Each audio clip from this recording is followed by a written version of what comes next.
क्या आपके साथ कभी ऐसा हुआ है कि आप अपने दोस्तों से किसी प्रोडक्ट के बारे में बात कर रहे हो और कुछ देर के बाद उसी प्रोडक्ट का विज्ञापन आपके मोबाइल की स्क्रीन पर आ जाए, जबकि आपने अपने फ़ोन पर अभी तक उस प्रोडक्ट से संबंधित कोई भी कीवर्ड सर्च नहीं किया। मुझे पूरा यकीन है कि आपके साथ भी ऐसा हुआ होगा। तो चलिए इसके बारे में बात करते हैं और जानते हैं इसके पीछे का कारण। नमस्कार, मैं हूं पीयूष और आप देख रहे हैं सुखनदान स्टोरीज। इंसान और मशीनों का रिश्ता सैकड़ों साल पुराना है। इंसान मशीनें बनाता है और मशीनें इंसान के काम आती हैं। लेकिन जब इंसान मशीनों को इंसान बनाने लगे और खुद मशीन में बदलता जाए तो किस तरह की स्थिति उत्पन्न होगी, आसानी से कल्पना की जा सकती है। मानव समाज की संरचना कुछ इस तरह की है कि विभिन्न कार्यों और आवश्यकताओं की पूर्ति के लिए हमें एक दूसरे पर निर्भर रहना पड़ता है। पर अब हमारे द्वारा निर्मित मशीनें धीरे धीरे हमारी इस परस्पर निर्भरता को खत्म कर रही हैं, लेकिन साथ ही साथ हमें अपना आदी भी बनाती जा रही हैं। पिछले कुछ सालों से हम मशीनों पर कुछ ज़्यादा ही निर्भर होते जा रहे हैं। हमारे इस जुनून ने कुछ नए प्रश्न खड़े कर दिए हैं। हर क्षेत्र में मशीनों की बढ़ती घुसपैठ आगे चलकर कहीं हमारे अस्तित्व को संकट में तो नहीं डाल देगी। इस आशंका ने विश्व भर के सामाजिक और आध्यात्मिक चिंतकों को सोचने पर विवश कर दिया है। आरंभ से ही मनुष्य की अधिकतर गतिविधियां ज़्यादा से ज़्यादा सुविधाएं हासिल करते हुए अपना जीवन आसान बनाने पर केंद्रित रही हैं।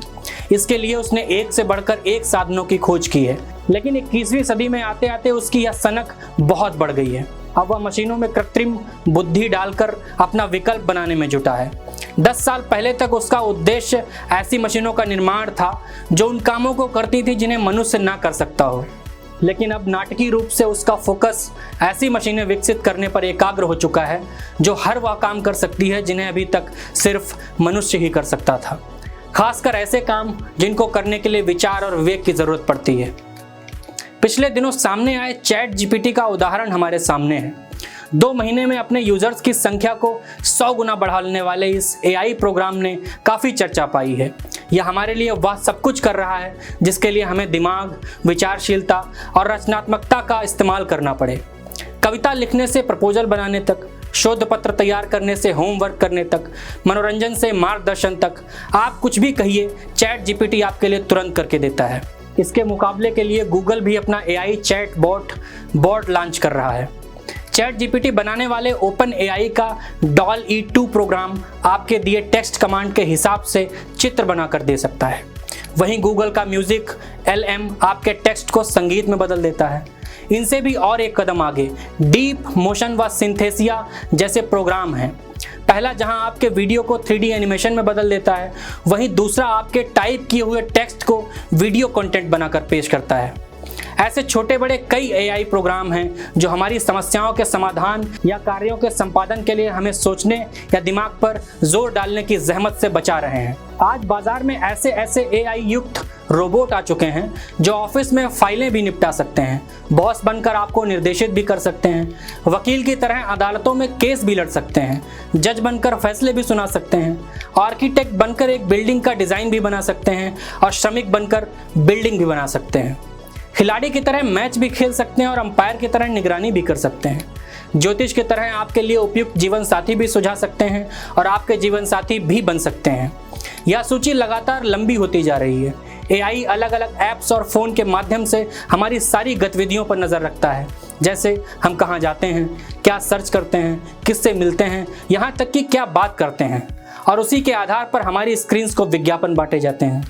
इस बात से भी इनकार नहीं किया जा सकता कि आने वाले दिनों में एआई हमारे परस्पर रिश्तों के ताने बाने को भी प्रभावित कर सकती है।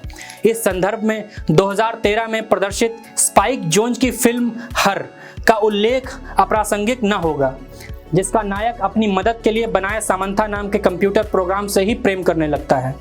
Global management consultancy firm McKinsey and company का अनुमान है कि वर्ष 2030 तक एआई और ऑटोमेशन करीब 40 से 80 करोड़ नौकरियां खा जाएंगे और करीब 37.5 करोड़ लोगों को अपने लिए दूसरा काम खोजना होगा।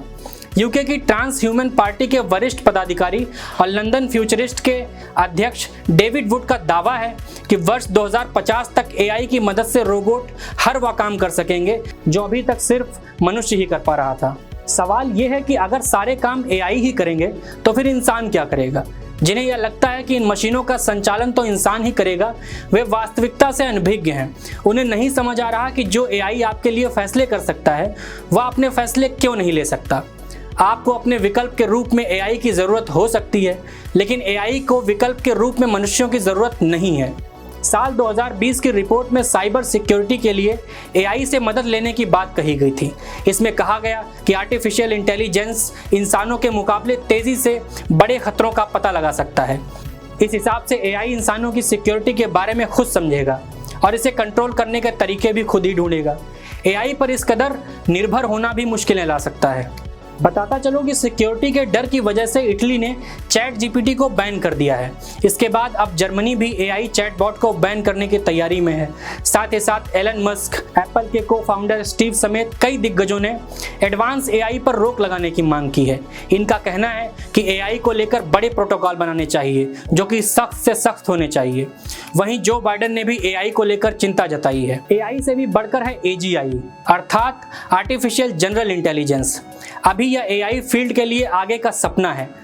इसका लक्ष्य ऐसी मशीनें बनाना है जो सभी मामलों में इंसानों से बेहतर परफॉर्म करेंगी। कुछ मामलों में तो स्थिति यहाँ तक पहुँच चुकी है कि एआई रिसर्चरों को विश्वास है कि अगले कुछ दशकों में यह सभी क्षेत्रों में हो जाएगा, जब मशीनें हमसे ज़्यादा जीनियस साबित होने लगेंगी। एक्सपर्ट वर्तमान में मौजूद एआई की तुलना ऐसे बच्चे से करते हैं जो अभी हमसे सीख रहा है। उनका तर्क है कि जिस तरह अधिकतर बच्चे बड़े होकर अपने माता पिता, शिक्षकों से ज़्यादा बुद्धिमान एवं ज्ञानी बन जाते हैं, वैसा ही एआई के साथ भी होगा। अभी तक हमने टेक्नोलॉजी का इस्तेमाल अपने भविष्य को बेहतर बनाने के लिए किया है, लेकिन दिनों दिन शक्तिशाली होती जा रही एआई एक ऐसी टेक्नोलॉजी है जो खुद ही हमारा भविष्य बनाने जा रही है। इसका अंजाम क्या होगा यह भी कल्पना से परे है। तो ये थी एआई पर हमारी पूरी रिपोर्ट। एआई के बारे में आप क्या सोचते हैं? कमेंट्स में हमें अपनी राय ज़रूर बताएं। सुखनदान स्टोरीज़ को लाइक करें, सब्सक्राइब करें और शेयर करना बिल्कुल न भूलें। बहुत शुक्रिया। अपना बहुत ख्याल रखें।